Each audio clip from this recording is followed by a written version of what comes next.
Adding cane webbing to cabinet doors like this is becoming super trendy right now. I'm going to show you a few steps that make the process a whole lot easier and also show you how to get a nice tight webbing on your cabinet doors. So let's get started. We ordered our cane webbing off of Amazon. It came in 3 5-foot rolls.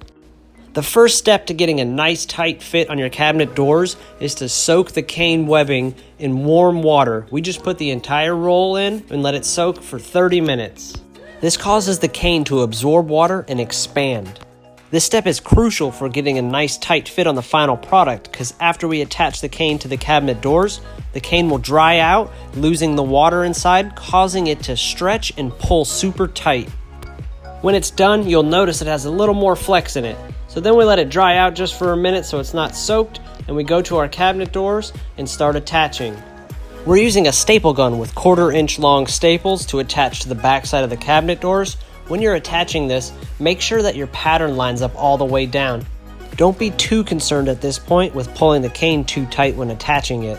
After the water dries out of it, it'll stretch out just fine. As long as it's nice and flat, you should be good to go. We added staples about every 3 inches all the way around the door. When you're laying out the webbing for each individual door, I like to leave a couple inches of overhang on either side and then come back with a razor knife and cut it after. This ensures that you don't leave yourself too little material, then you'll have to redo it because it doesn't cover the entire door. Now I attach a 1/4-inch strip along the entire back side of the door. This also helps sandwich the cane webbing to the cabinet door, giving it a nice extra grip on the hold.